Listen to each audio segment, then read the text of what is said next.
CS2 performs worse than CSGO, and a lot of people have a problem with this, which is what I want to talk about right after Skins Monkey. Skins Monkey is an automated service that lets you trade skins instantly for a fee, sign up now, and get up to $5 bonus. Simply add items from your inventory, then find skins that matches your current balance. Site offers live support 24/7. You can also top up your balance if you're missing a few dollars, and there's a lot of skins to choose from. Visit my link down below to get to Skins Monkey. To start off this video, I decided to benchmark CS2 and CSGO on Dust 2 since the map is available in both games. The results I got was this, using the lowest settings in both games at 1440p without relying on any upscaling. In terms of raw performance, CSGO is the clear winner. The overall performance decrease also seems rather rough if you only look at average FPS, since I was able to reach insane numbers for CSGO. Keep in mind this was done without bots, without real players, which could also affect performance. The lows on this list also show that CS2 has worse results, but not to the same extent. But the reason why a lot of you probably feel like CS2 sucks to play is because of this. When compared directly to CSGO, it comes across as worse purely from a performance perspective, but a lot of people see it as a downgrade.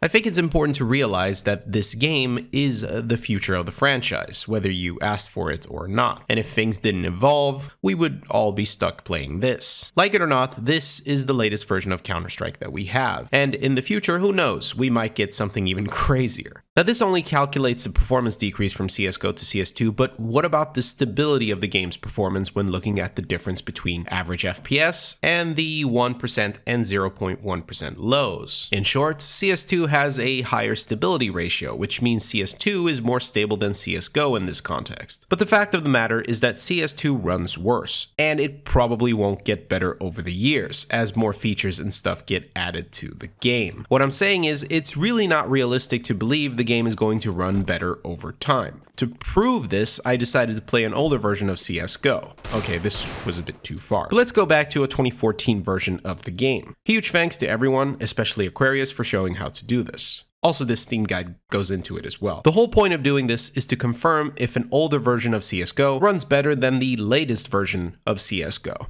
The answer is yes, and a little bit no, but mostly yes. Actually, very much yes. CSGO's legacy version gave me slightly better FPS on average with an increase of around 3%, but that is nothing compared to the lows. But this also brings my point across. CSGO has changed a lot over the years, that it shouldn't be a surprise that the game runs worse today. We got new maps, new models, reworks, better visuals, and all that stuff. With that in mind, we can naturally assume that CS2 is going to follow the same path as CSGO. It's not going to run better, but only get beefier. That is the cost of having to update the game. So, is CS2's performance really an issue? If you ask some people today, yes. In fact, one of the main reasons for disliking CS2 might even be the performance aspect. Ultimately, if the same people are used to the performance from CSGO, they're not gonna get it in this game. And if they consider the performance drop to be a turnoff, they might end up leaving or have probably already done so, which seems to be the case for a lot of you. Plus, there's a 99% chance that the game will only get harder to run. So in the end, like it or not, you're pretty much forced to upgrade your PC at some point to stay in the race. However, and this is important, it was really no different in CSGO. CSGO feels great today, even with bots or playing on community servers. It feels much smoother than CS2. But it didn't always do that. There was a past where CSGO felt like CS2 does today, and really, it's just the hardware that's catching up. If you look at this video from Hardware Unboxed talking about the 9600X and 9700X, there's a small segment in it for a CS2 benchmark. The leading CPU is the 7800X 3D. It's what I would go with today if I wanted to upgrade my computer to handle the game, well, pretty well. But imagine in a few years. Imagine when this CPU is at the bottom of this list. Imagine when the price drops, making it affordable for everyone. And sure enough, the game will grow and will get more demanding. But I'm fairly optimistic we're going to reach a time where most of us are going to run CS2 at very reasonable performance, just like we did with CSGO, if not better.